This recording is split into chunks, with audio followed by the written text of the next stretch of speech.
careful. Word of our altercation in the capital may have preceded us. How was your audience with the king?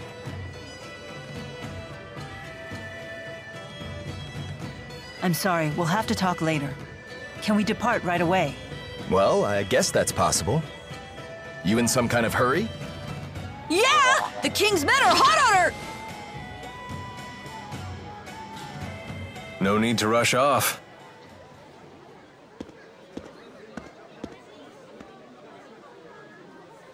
Alvin? They're on a wild goose chase in the mountains right about now. You threw them off our scent? Is this some kind of peace offering? What? It's only natural I helped you. We're friends, aren't we? Come on, you don't believe me? I know you've put your trust in me before. Would it kill you to give me another shot? I guess not. Atta boy. Welcome back. I'm glad that you're safe. Thanks. You almost sound sincere. If nothing else, it seems that Alvin has bought us some time. I'd ask what's going on, but I don't think I want to know. You people sure have a lot of drama in your lives. I'll be in front of the Wyverns. Come see me when you're ready to fly.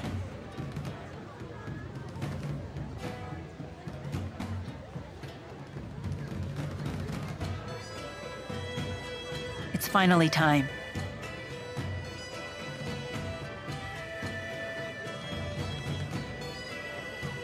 We'll saddle up as soon as we're ready. Right. Wait, hold up. Still having doubts about me, huh? It looks like you're not the only one. Fine, fine.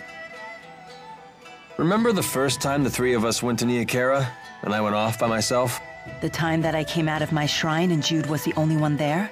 That's the one. I was off meeting with Wingle. So you had a secret arrangement with them, to hand Mila over if she became a problem. How could you? Stabbing Mila and Jude in the back like that? Hold it. Yeah, I was working a few different angles back then, but this time I was just using that to our advantage. You know, the only reason we were given permission to use the Wyverns is because I arranged that with them ahead of time. Wait, so when you betrayed us in front of Gaius... Yep. If I hadn't pretended to betray you there, they never would have let us ride the Wyverns. That's why I lied and told them you ran in the opposite direction of Xiandu. I want to believe you, but I can't. Not yet.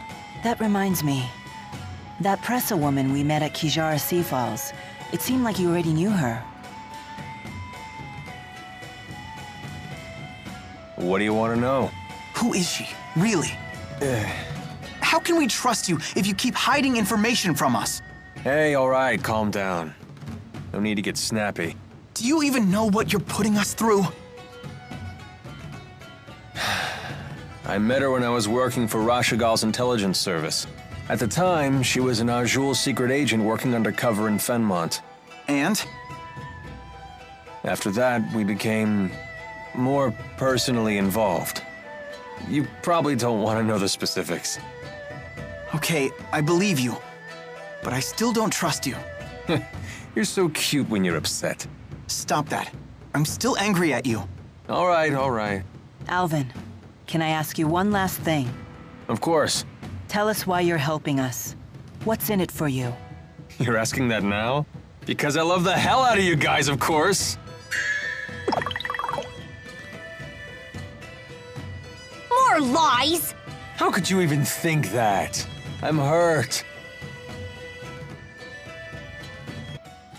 Oh, hello, Jude. Good to see you again. Hi, I'm Carla Outway. I'm Leia Rolando.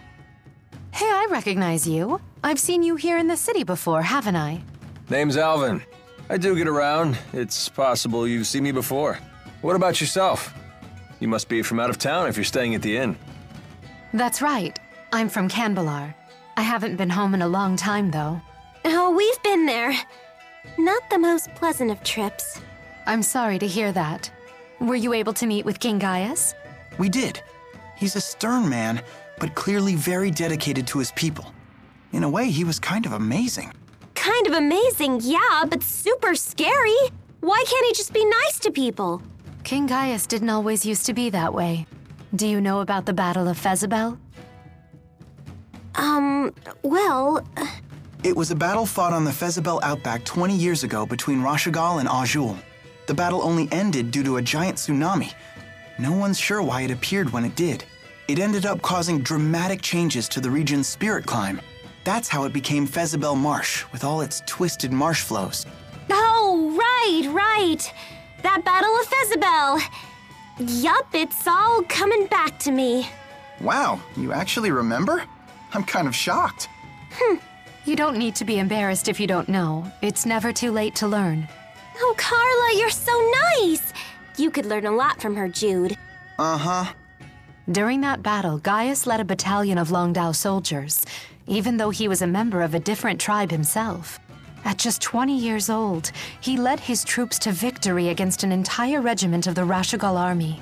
He was also the first to sense the oncoming arrival of the giant tsunami.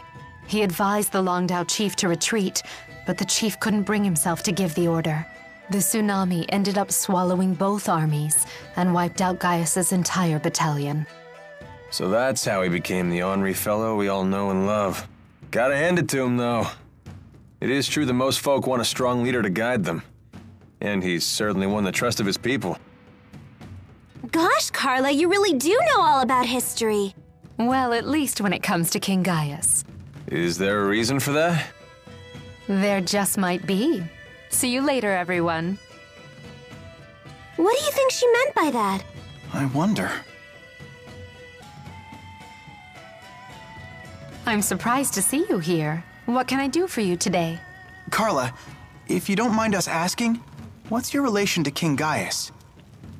No, I sure wasn't expecting that. Come on, I bet it's a great story. I appreciate your interest, but I get the sense that Jude isn't asking out of idle curiosity. Around the time of the Battle of Fezabel, I was betrothed to a man from the Longdao tribe. It was an arranged marriage, but nevertheless, we fell in love with each other at first sight. Naturally, my betrothed had to go to war with the rest of his tribe, but he never came back. Because of the tsunami? No. It wasn't Gaius, was it? My betrothed was one of the Longdao chief's aides. He wanted to make a name for himself before we got married. He must have thought that's what I wanted. So when Gaius told the Longdao chief about the incoming tsunami, my betrothed told the chief that Gaius was out of his mind and swore that a retreat wouldn't be necessary. And Gaius went after him for that? The few people who survived the tsunami said that my betrothed was still alive after it had passed, and that Gaius was with him. I can't believe it. All I know for sure is that he never came back. They never even found his body. I don't know for sure if Gaius did something to him. When I asked the king about it, he refused to answer. After the battle, my father died from an illness, and I never saw my brother Ersten again. I've been alone ever since. After all that, you'd be nuts not to hate the guy. Come on, Alvin. And I bet your hatred for King Gaius is pretty much the only thing keeping you going at this point. You may be right about that. I'm sorry. Now, it's time for me to leave Shandu for a while. Where are you going? Somewhere in Azul. See you all around.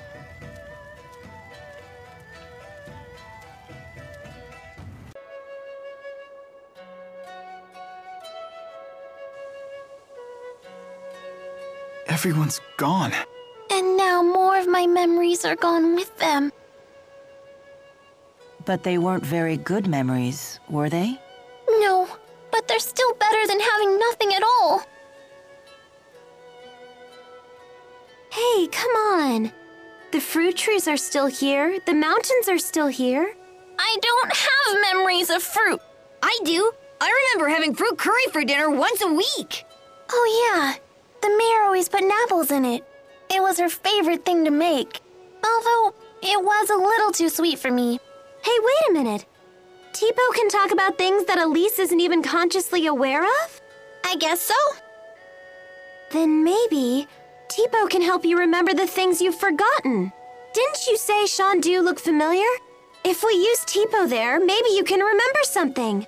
That's very perceptive. If this works, Elise may even be able to learn something about her parents. That would be great! That's a really smart idea, especially coming from you, Leia. Why, Hey! Well, it's good to see Elise excited again. Well done.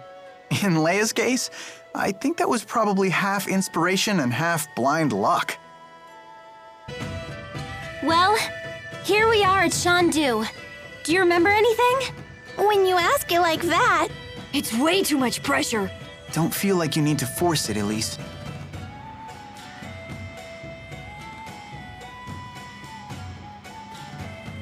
Hey, didn't Wingull use a booster too? Maybe he has some connection to Teepo. That's possible, although his booster seems to be a different type. Do you know anything about him, Elise? Only that Wingull scares me. Wait a minute. I think I know him. You do?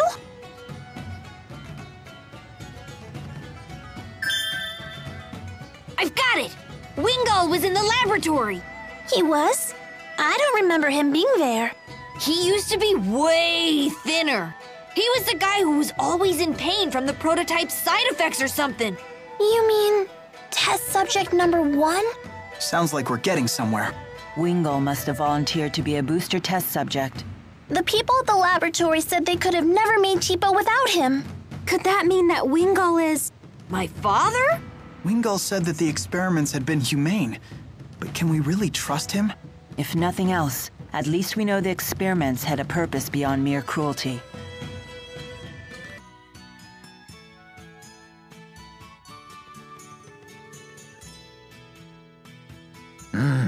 This looks delicious. Leia's dad makes the best Mabo curry anywhere. You always did love Dad's Mabo curry, huh? That doesn't mean I could eat it every day, though. What do you mean? Leia would always bring Mabo curry over after a fight. Ah, so it was an excuse to make up. Yeah, my parents were always busy and didn't have much time to cook, so it really helped us out. And because Leia and I used to fight all the time... You ended up having Mabo curry every day. Didn't you think to bring over anything else? Sure, but Mabo curry is special because it's 2 kinds of food in one. Just like 2 good friends getting along. So it was an edible symbol of friendship. And it kind of worked. From then on, I did my best not to let Leia get me angry. That way, I wouldn't have to eat Mabo curry every night. Hey, that makes it sound like it was always my fault we fought. It wasn't always your fault. I'd say around 80%. No. You two settle down. Enjoy some Mabo curry together.